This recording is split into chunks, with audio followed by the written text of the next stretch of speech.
here are my intentions for the workshop series.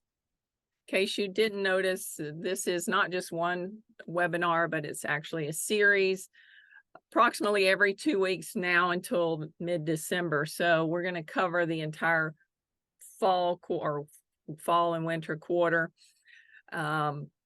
And these are the intentions. First of all, to learn online. We want you to learn at a high level the 5 phases of design thinking and how they apply to leadership and team dynamics. Many of you have asked me about, well, what is it? What do you define a team as? I don't have a team. And I would say we're going to talk about it in terms of leading a team. However, having done this as a team person that, say, as a sales consultant, and you have a team of that your client is looking to for advice, that would have been my team. You know, it was me selling to a client, but they also had a lawyer, a CPA, you know, other investment advisor. So there was a team that I was involved in. And so I use this process in that scenario. You may be an individual consultant and your team is kind of a bunch of freelancers that you hire part-time to do random things for you to help ease the burden of your work. That may be your team. It could be a team of volunteers in your local charity or church or something.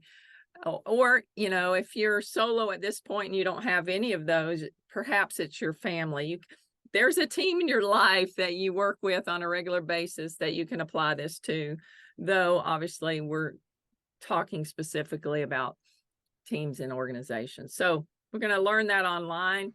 Practice offline. We're going to put the principles of leading by design into practice with the goal for whatever you've chosen for your team for the fall quarter of 2023. Now, I'm going to use design thinking for leaders and leading by design interchangeably because for me, they're the same thing. Basically, taking the skill set of design thinking and applying it to your role as a leader. So I call that design thinking for leader or leading by design. It's one and the same. So not to confuse anyone, let's clarify that up front. And then also want you to leave this inspired to design. I want you to leave inspired and confident that you're going to design a better future as a leader.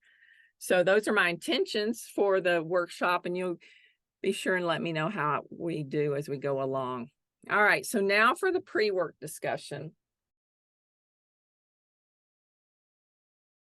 Let's talk about vision. Today we're going to kind of examine vision from a different viewpoint. I think you'll find different than definitely is being talked about in the media these days. And I made this quote after looking over some vision statements that we're going to walk through today and discuss. But our lofty aspirations for the future have often blinded us from the present day experience of the people we are here to serve. And it's this blindness to the barrier, this blindness that is the barrier to our success. And this will be more clear as we start to dive into the vision statements that we're going to look at today. And I've chosen 4. And so with this quote, this kind of framework in mind, we're looking at lofty aspirations versus present day experience. Where do these vision statements fall in between that spectrum? And based on what we know of these companies, they're all Fortune 500 companies. How is it working out for them? So we're going to start with Disney. This is Disney's mission statement, as to entertain, inform, and inspire people around the globe through the power of unparalleled storytelling, reflecting the iconic brands, creative minds, and innovative technologies that make ours the world premier entertaining company. So those of you that follow the news, what are your thoughts about whether this is a lofty aspiration or a present day experience?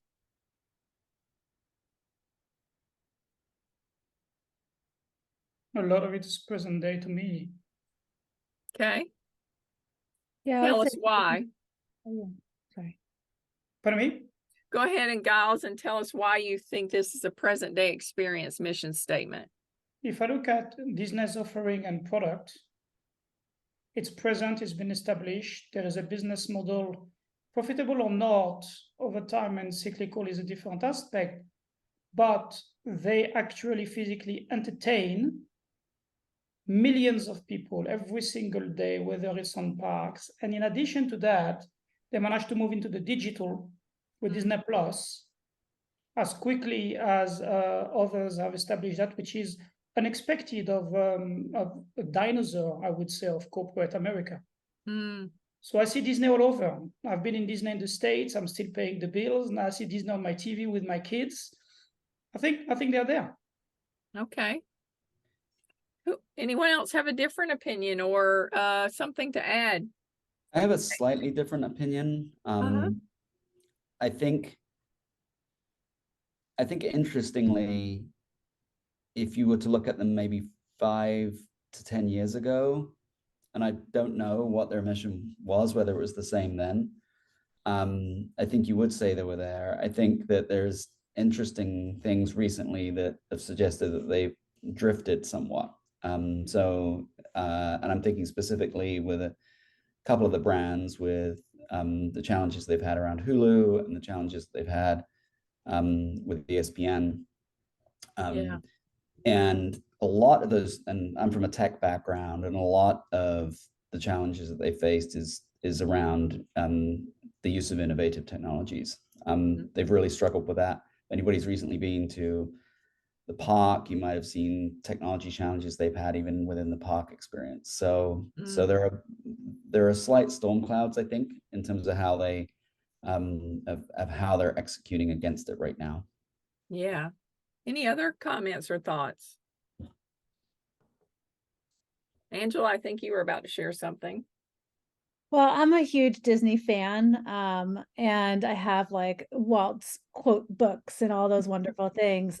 So I do know that his original intention for the brand was to create the cleanest and safest family entertainment experience, and that has that to me has followed through with this. And I think the only thing missing from here is that it is all about the family. That seems to be missing from that, because that's kind of the focus of all their work that they do. But I do believe that they're embodying this in all the things that they try, especially with the spaghetti they're throwing at the wall. Yeah. I think, and I just looked up some of the news items for Disney. And so I can see both sides of this conversation from what I've read. And I certainly want to keep politics out of this conversation as much as I can. But they've lost $900 million in the first half of 2023.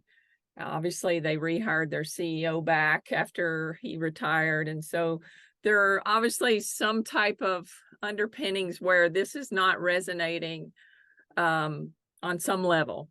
They've had the culture war problems with Florida's governor. They've had employee labor disputes. They've had shareholders, I guess, having issues with shareholders and activists. And so there's a dynamic going on that I think has torn them away from their vision. And I think as we begin to look at some of the others, we may find that there's ways that this could be improved. So let's keep going. Meta, Facebook, giving people the power to build community and bring the world closer together. So on that spectrum from lofty aspirations to day-to-day experience, how do you think Meta's doing? Well, it's definitely a lofty aspiration. My personal opinion is that maybe aside from when they very, very first began as Facebook, they've never come close to it. Yeah. I definitely think it was an original intent. I agree with you there, Paul. Anyone else? Yeah, like Facebook has done a wonderful job in integrating the different applications that are used worldwide, like WhatsApp, Instagram, Messenger, all the services into one umbrella. and that way it has been able to reach the widest population all across the world. Yeah. So who else? How are they doing? Lofty aspirations or so Anurag, are they building a Yeah. community of apps or a community of people? Basically, they are building a community of apps that will be used by the people of all walks of life. Okay. Any other thoughts or comments on Meta? Lofty aspirations or day-to-day experience? I'll take slightly the contrarian view just for the sake of the conversation. If we look at Meta up until roughly a year and a half ago, before they changed the name, before the metaverse direction, whatever we say about the adverse publicity they may have and the stories, they have more users than anybody else.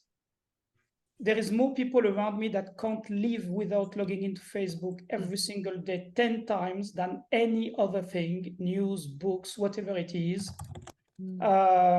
People love it, whether it's Insta and whatever is underneath, but basically the group. I think that whatever it is, they've been hugely successful at reaching individuals, people, and get them to see or to believe that this was the future of community and connectedness, which it's not. But I don't think there is anything better right now. What I think is a lofty aspiration for the moment is this entire bet on metaverse, where they've completely changed the direction of the company on something that doesn't exist yet, which is a 10-year plan, although they had an established business model with the stock price, with the stock market, with everything else. That's an element of lofty aspiration. Yeah, I agree. They've managed to turn their stock prices around in the last quarter, but it's only been through what I consider manipulation, buybacks, and other things. Up until the last quarter, I think through first quarter of 2023, they had lost $21.3 billion. And the scandals have been pretty bad. One thing you mentioned about Giles, about people can't stop without logging onto their Facebook 10 times a day, is the mental health issues that they're ignoring, especially in the younger generation. And obviously the scandals about creating political division so that the emotions are heightened in their users, and that causes engagement to increase. So they're manipulating engagement in ways that keep people glued to it. But is it really good for the world, and is it really bringing us close together would be my question. Dimitri, you have raised your hand. Welcome. So glad you joined us today. Yeah, thanks, Karen. Sorry, it's dark here. That's okay. We're happy to have you. Okay. Yeah, when you look at the vision statement of Meta, you actually see that when you go deeper into Facebook, you actually find out that they actually create community where they empower people. And they are doing the same thing with WhatsApp now, because the recent WhatsApp update, if you actually update it recently, you find out that they are building community within WhatsApp. And it's actually very interesting. I don't know how Instagram is and the new one, Thread, but I know of Facebook and WhatsApp are actually going towards community and bringing the world together. I mean, there are people, some of my classmates, that may not have actually seen again. Where you see, Facebook and WhatsApp actually make it possible for us to be as a group. And you find some people actually creating alumni groups on Facebook or on WhatsApp. So I believe that the experience is actually true. Okay, awesome. Thank you for sharing. Anyone else have a comment on Meta? Okay, Starbucks. With every cup of coffee, with every conversation, with every community, we nurture the limitless possibilities of human connection. Lofty affirmation aspiration or visionary experience?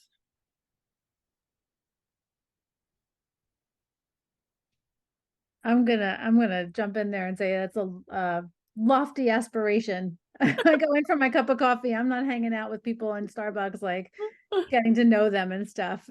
I may go there to do my work once in a while, but it's definitely not that. Okay.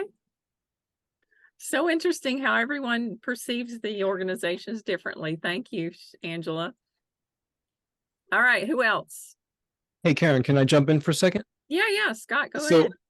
we're talking about how would you describe the difference between vision statements and mission statements? Because I think some of these are mission statements if we compare with what we were talking about with our vision statement. This came off of their website vision statement, so I'm not sure.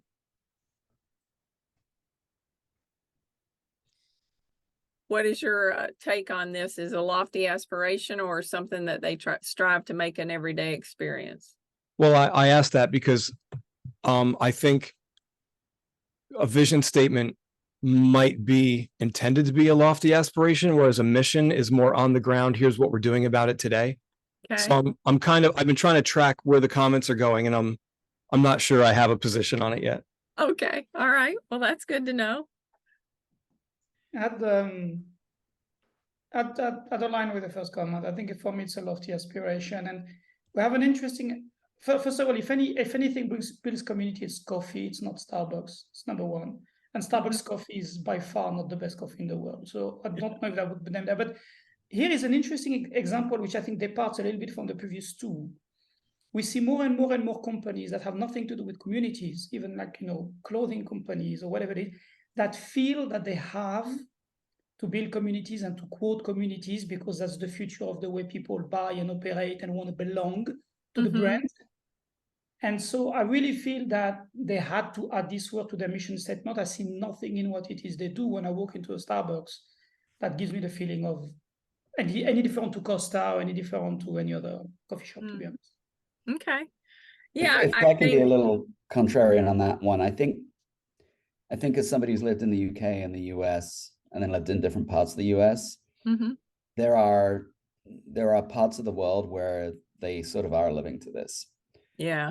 So like, coming from the UK, for me, that almost describes a pub in the UK. But Okay. what struck me, particularly when I was living in the outskirts of Seattle, was that if you went to Starbucks at a particular time of day, then Starbucks did almost feel like a pub. And you did have a lot of people gathering there to have conversations and things like that. And that would be the normal place where people would go. And of course, Starbucks was, certainly in the US, prior to Starbucks disrupting the market, they were the sort of general place where you would go to grab a coffee would be, you'd literally go grab a coffee and leave. Yeah. And they did change that experience. But of course, if you live in, let's say, which I did briefly, if you live in Italy, for example, then comparing a coffee shop in Italy to Starbucks you would get more of this experience in a local coffee shop than you would in a Starbucks. So it's very different, and it depends on what you're comparing to. Yeah. Good points. Thank you for sharing. And I think we're all going to have our different perspectives of whether a company's living up to their vision, whether they're not, whether we are experiencing that vision on a daily basis or not. What I really want to hone us in on is how do we do that with our own visions, with our own experiences as leaders and with our team. So let's see where we're at next. Ikea. Theirs is even, it's funny, they almost have gotten smaller everyone as I go down here, and theirs is as short and brief as you can imagine, to create a better everyday life for the many people. I don't know what that means, but their stocks seems to indicate that they're doing it. Anyone's opinions real quick. I don't want to run us over today, but real quick on Ikea. Any takes on their lofty aspiration or daily experience?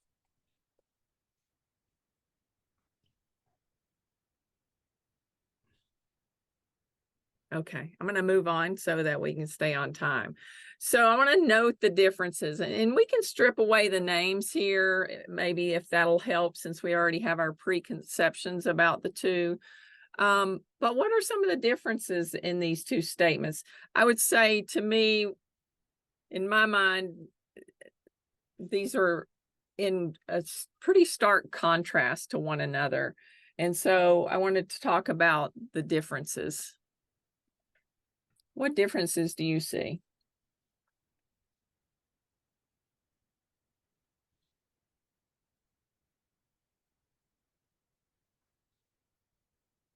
We're really not measuring here whether they're living up to it or not, but just the crux of the effectiveness of the statement.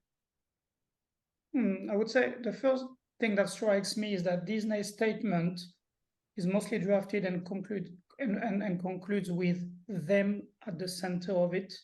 Mhm. They want to become the premier entertainment company. I don't know what that does to me. Yeah, Good for them. yeah, Whereas Starbucks is really nurturing limitless human connection. It nearly Starbucks is like, where are the corporate profit in their statement at all? It's nearly at the opposite end, I would say. yeah. They're pretty good points, Giles, and that's what I saw. What I noticed when looking at these two is, after Disney says to entertain, inform, and inspire people around the globe, that's the last they share about the customers. The rest of it is all about them, right? Me, me, me, me, me. Yeah. I was Uh, struck by, you could stop after the word storytelling yeah, and it would be better. But yeah, everything everything after reflecting is pointless. yeah. And this is what I meant by the quote that, people don't really care about our vision unless they are experiencing what it is we're trying to grasp. Now, what I wanted to note about Starbucks's vision, whether or not they're meeting up to it or not, is the full body engagement of this. And when I mean full body engagement, I'm thinking physically, mentally, and even the human spirit is touched here. So in this vision, how do they connect with the physical of an individual? A cup of coffee, right? The cup of coffee is physical, right? You hear conversations, or you think of conversations you've had while you're having coffee with someone. What else? You could probably even, the minute I think of coffee, I think of the smell of coffee, right? What else physically is talked about in this statement? It's very sensory. Very Yeah. sensory. Yeah. You got Feel, touch, yeah. the heart. It's very sensory. Yes, you got this, the hearing, the taste, the smell, and then the human connection is part of the human spirit, the need of the spirit. So they really embodied their customer as a whole human being, where almost with the Disney one, even the to entertain, inform, and inspire people around the globe, it's that, even that, looking at it in the sense of a full sensory experience, is about what they do for the other person, right? It's still about me, because I'm going to entertain you and I'm going to inform you and I'm going to inspire you, but it doesn't, what's happening in the customer's skin, right? Those are some of the distinct differences that I saw. It engages the mind, the body, and even the human spirit. So, and to me, this is where the rubber meets the road. This is where, as leaders in our organization, we have to take the vision of our corporation and embody it to the user, whether that user be employees, whether that user be customers. And so imagine for a minute your current position that you're in, and you're working for Disney, and this is your vision, this is what you've been given. How do you achieve this for your customers? So Anurag, you're a solutions architect. How do you align with this vision and accomplish this for your customers?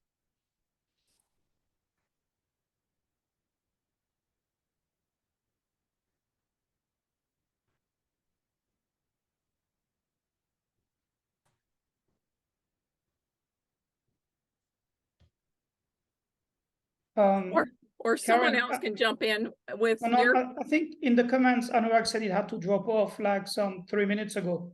That's why it's Okay. not responding. Ah, Sorry. okay. Giles, as a consultant, how would you? So how would I align which statement? Disney statement, or? Yes, you say you work for Disney and you're in charge of achieving this vision with their customers. Well, my first interpretation is that they've achieved it. So I'll say, you know what?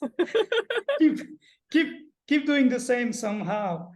I'll first of all, I'll break it down. I would break that down. There is a lot, entertain and inform to these two very, very different things, to the very different segments and competition and channels and everything. Okay, inspired, I would put this in buckets, and parallel storytelling is just a wrapping around it. So iconic brand. So the first thing I would do if I were given this type of statement to make it happen, I would say, okay, how many products and how many services do we have embedded in this, and whom are we trying to touch, and do they really need that and want that? And I would probably try to challenge the statement by listening to the client and trying to put buckets as to, okay, what belongs where and what's doable, what do we need, what's not needed. That's the first step I would take. So as a leader, what I'm reading from what you're saying is that it's going to be a challenge for you to take this and synthesize it with what you do and put it into work. Is that? Or I would say, in order to do that, I would analyze it first and see whether delivered that way, this instruction, once it trickles down the troops, creates confusion or does not invite for accountability, or is totally fantasist. That's the first work I would do before I go and dilute an instruction and a message. Yeah. Paul, I saw you pop in.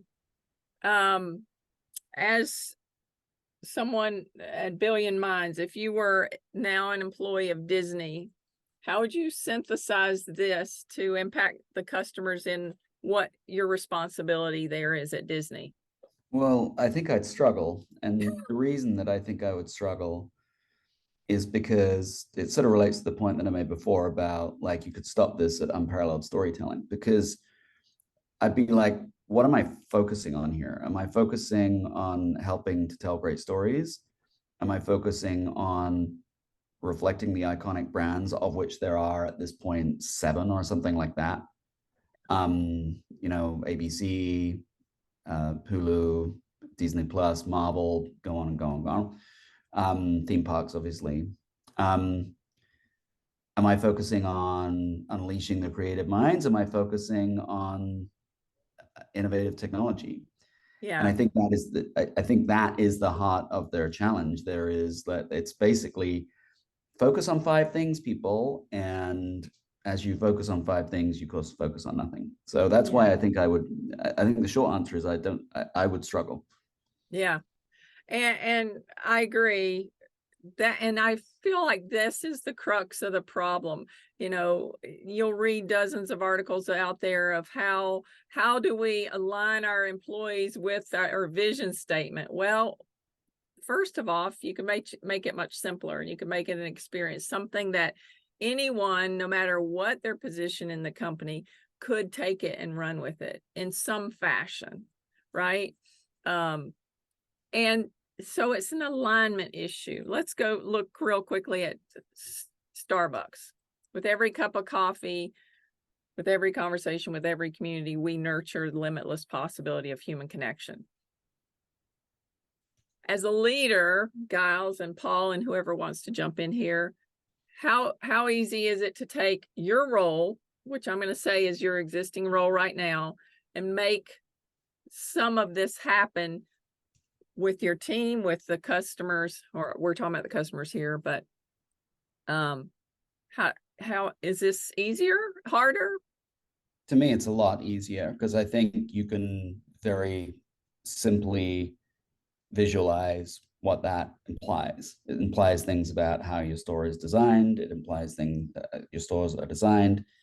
It implies things about the product that you're serving. It implies things about the community that you serve. I mean, even if I was just running an individual Starbucks, I'd be like, okay, I get what I got to focus on. So to me, it's it makes a lot more sense, and it's actually important. I mean, as somebody else pointed out, right? I mean, Starbucks is expensive, and there's higher quality coffee out there, and so you have to have some kind of connection with your Starbucks in order for Starbucks to continue to be highly successful. So I can also see almost like the link between it and the continued success of Starbucks. Yeah. All right. So we're going to move on real quickly because we're running out of time. I allowed us all to talk too much. Sorry about that. But you guys have such great information to share. How do we do one thing is how we do everything. And this is when I looked it up, it came to mind. A number of people have quoted this, so I don't know where it originated, but I thought of it in the realm of how Peter Drucker, a management expert, shared it. And he said, how you do anything is how you do everything. And when organizations and leaders are guided by their strengths, they create patterns of success, and the strengths are the means of making how we make our positive contributions to the world. And so, you know, Disney's strength is entertainment.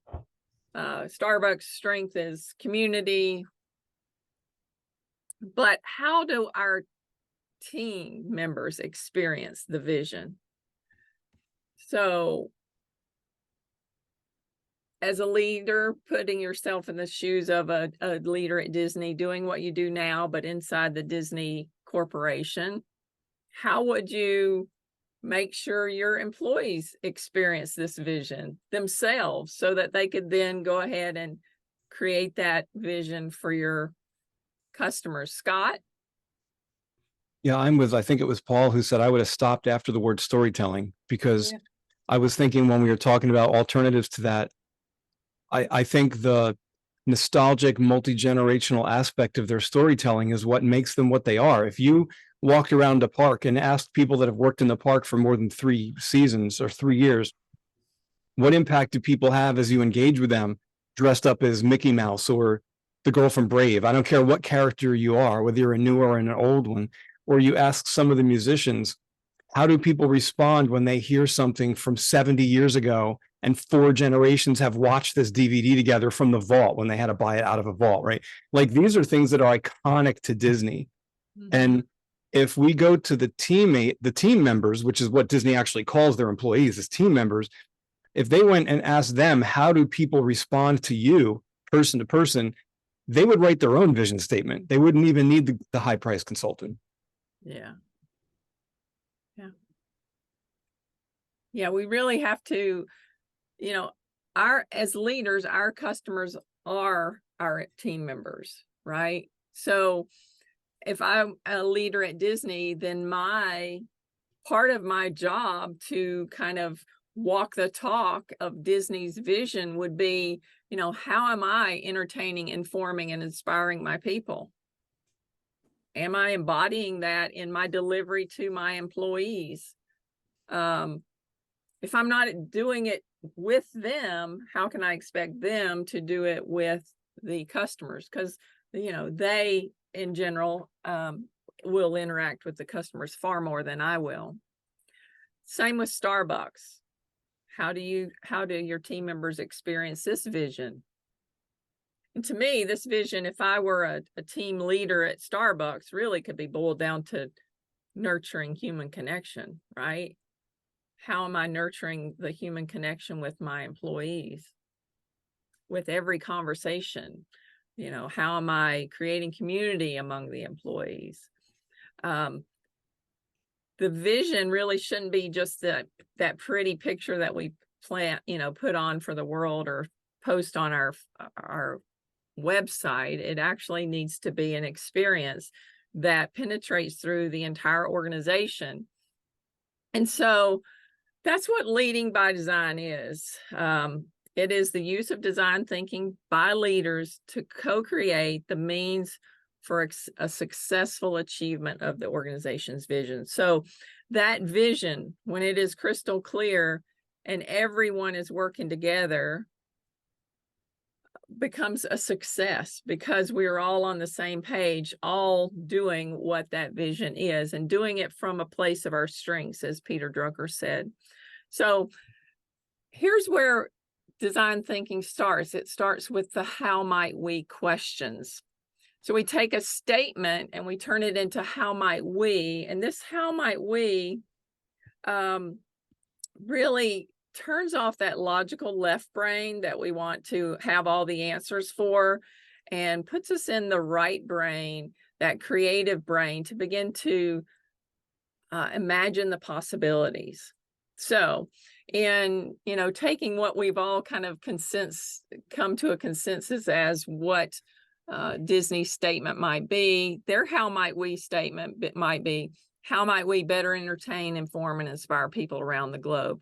And everyone liked the storytelling piece, so I would add that to the end. But that's how they would begin to design a better vision statement, a better vision experience for their employees as well as their customers. Starbucks, the same thing. How might we nurture better conversations, better community, and the power of human connection? And you'll see as we begin to unpack the rest of design thinking in the coming weeks that everyone, just as each and every one of you shared your perspectives today, are going to have different ways in which you can accomplish this. And it may have little or nothing to do with the actual job description that you play, but this will begin to engage you on a new level, on a creative level of how you can make this vision come to life. So I want to back up. The homework is going to be based on our discussion. I want you to look at your vision statements again, look at your vision experiences, and whether you agree with Starbucks or not, I want you to get down to that full body experience focused on your customer. And then I want you to take that single vision statement of the experience you want your customers to have when they interact with you in your business or you and your team, whatever the case may be, and flip it to a how might we question. Now we're going to get, next week, we talk about empathy, which is the first phase of design thinking. So I don't want you to get too deep in your conversations, but I want you to begin using this how might we statement with your the important people in your business, whether it be business partners, customers, employees, freelancers, whomever you interact, you consider your team. Begin to, just have casual conversations and leave the door open for further conversations, because I believe after you've gone through next week's empathy phase, you're going to want to have some deeper conversations on it. But just kind of start a casual conversation. How might we? And then share your vision, the part of your vision statement that you want to get feedback on. So that's your homework for the next week, is to fine-tune that vision statement that you created in the pre-work and the vision experience. Make it one full body experience for your customer, and then begin to talk about how you can do that with your employees, your other business partners through this one question, how might we? Any questions or thoughts or comments as we wrap it up? We're a few minutes after 3 already. Anyone else? Thoughts, comments, questions? A lot of you were silent. I didn't realize there were so many more people on the line, but thank you for being here. I hope you enjoyed the conversation. Paul, final thoughts? Yeah, I actually have to run, but thank you very much. Really appreciate it. Are we going to get, can we get the slides from this? I think that'll help remind us. Yeah, absolutely. I'll share them in the group on LinkedIn. So if you're not a part of the group, be sure and drop myself or Candace a message with your email address, and we'll get you connected to the group on LinkedIn. Thank you. Giles, thoughts, final thoughts, comments? Excellent. Thank you very much. Well, the first thing I'm going to do is to revise my own vision statement from what I can expect from this workshop, which I think was the assignment, to maybe something a bit broader so that this exercise can probably yield more result. I think it's very interesting and extremely healthy to look at the DNA. I write quite a bit on vision and so on and so forth, and it gets never old how our vision is too complicated usually. Yeah, I think our success and rises and falls on vision and leadership, and the more clear we can each get on our visions as leaders, the more success we're going to have, especially when we begin to co-create with our team through design thinking.